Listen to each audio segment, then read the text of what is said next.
Je vais te donner quelques conseils si tu veux développer une activité de DJ et vivre de ta passion à 100%. Je m'appelle Vincent Questelot si tu ne me connais pas. J'ai commencé à mixer, j'avais 17-18 ans et en 2015, c'est devenu mon métier principal. Si tu regardes cette vidéo, c'est que non seulement tu veux devenir DJ, apprendre à mixer, mais je suis certain que tu veux vivre à 100% de ton activité et être payé à ta juste valeur lorsque tu seras en prestation. Et tout ça dans l'idée de développer ton activité de DJ dans l'événementiel.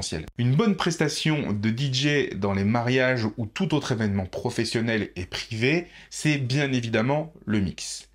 Mais il y a également un process à mettre en place. Premièrement, tu dois savoir être à l'écoute de tes futurs clients, de tes mariés, pour comprendre leur univers musical, pour comprendre ce qu'ils aiment, ce qu'ils n'aiment pas, comprendre leurs choix, leurs envies, leurs critères et leurs besoins. Ça va te permettre de structurer ton set lors de tes prestations. Le deuxième point, c'est que tu vas devoir apprendre à gérer les demandes intempestives des personnes qui viennent te voir tous les 5 minutes en disant « tu peux pas passer ça, tu peux pas passer ça, tu peux pas passer ça ». Alors évidemment, des fois, tu vas refuser, mais tu es aussi là pour faire plaisir aux clients et pas qu'aux mariés, et donc du coup, tu vas devoir t'adapter.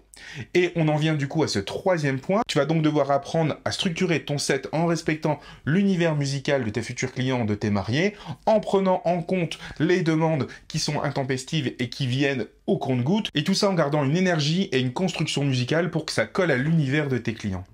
Alors, les conseils que je peux te donner, c'est que tu vas déjà préparer des dossiers. Si tu es en prestation de mariage, tu vas faire un dossier avec les temps forts de la prestation. La musique d'entrée des mariés, la musique de l'ouverture de bal et la musique de l'arrivée du gâteau. Ensuite, tu vas faire un second dossier où là, tu vas intégrer toutes les demandes de tes clients, de tes futurs mariés.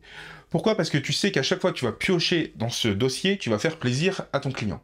Si à un moment donné, dans l'ambiance, tu sens que ça s'essouffle un petit peu, et ben du coup, tu vas pouvoir piocher dedans parce que tu sais que ça va faire plaisir aux mariés, les mariés vont revenir sur la piste de danse, et donc du coup, les gens vont revenir également.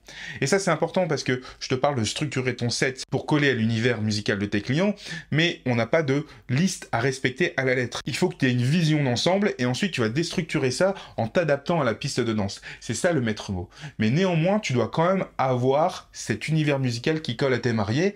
Et pour respecter cet univers musical, le plus important, c'est d'établir une blacklist. Et tout ce qui est blacklisté, il faut pas le jouer pendant la soirée, même si quelqu'un vient te demander le morceau. Dans ce cas-là, t'expliques que c'est pas possible et que c'est un choix de ton marié. Et toi, ton boulot en tant que DJ, ça va être de t'adapter à la demande de tes clients, à leurs envies, à leurs critères, à leurs choix, mais aussi de t'adapter à la piste de danse, de t'adapter à l'heure à laquelle tu vas jouer, parce que tu te doutes bien que tu vas pas jouer la même chose à 20h qu'à 3h du matin.